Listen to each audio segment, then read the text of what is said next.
ঈদের পরে প্রথমবারের মতো বাবার বাড়িতে বেড়াতে আসলাম। আসলে ঈদ গেছে 20 দিনের মতো হয়েছে, তো ঈদের 20 দিন পরে আমি বাবার বাড়ি জীবনে প্রথম ঈদ বাবা মাকে ছাড়া করলাম। তো এতদিন পরে মা মাকে দেখে তো মহা খুশি, কি খাওয়াবে না খাওয়াবে একদম দিশেহারা। তো এখানে মা মাকে কিছু ফল দিছে খাওয়ার জন্য, আমি খেয়ে নিয়েছি। তো এখানে বসে বসে মামার সাথে গল্প করছিল, আসলে এতদিন কি হয়েছে না হয়েছে সব কিছু আমাকে বলতেছে। তো আমি ফল খাচ্ছি আর শুনতেছি মার কথাগুলো।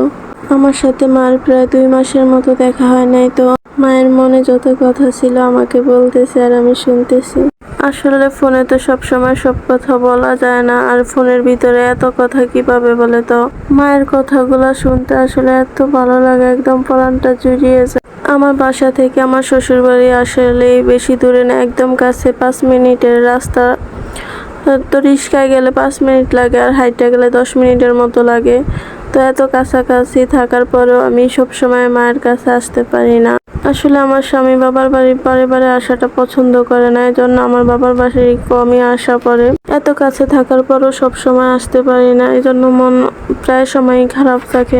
তো মায়ের সাথে কথা বলতে বলতে আমার একটা পিচ্চি মামাতো ভাই এসে আমাদের সবাইকে ডেকে নিয়ে গেছে। আসলে বাড়ির উঠানে একজন ব্যানালা আসছে, তো তিনি বিভিন্ন রকমের জিনিসপত্র নিয়ে আসছে। তো আমরা সবাই দেখতে গেছি কি কি আছে, আসলে ওইখানে কিছু রাখার মতো আছে কিনা। তো আমরা সবাই ঘুরে ঘুরে দেখছিলাম। তো আমার মা এখানে অনেক কিছু নিয়ে ফেলছে।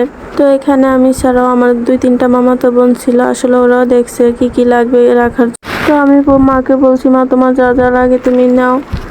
তো এইখানে আমি মার জন্য একটা জালি চামচ নিয়েছি। আসলে আমাদের বাসার জালি চামচটা একটু ছোট, এটা একটু বড়ের জন্য যাতে গায়ে আগুনের তাপ না লাগে সেজন্য আমি একটা বড় ডাটের চামচ নিয়ে নিলাম।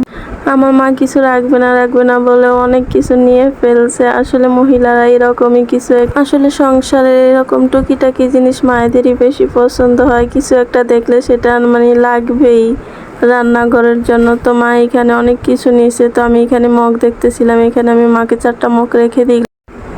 এছাড়াও চা সেকনি এবং যাবতীয় যা কিছু আছে, ঢাকনা, জালি টালি, আবি জাবি, জগ টগ, এইসব কিছু রাখা হয়েছে।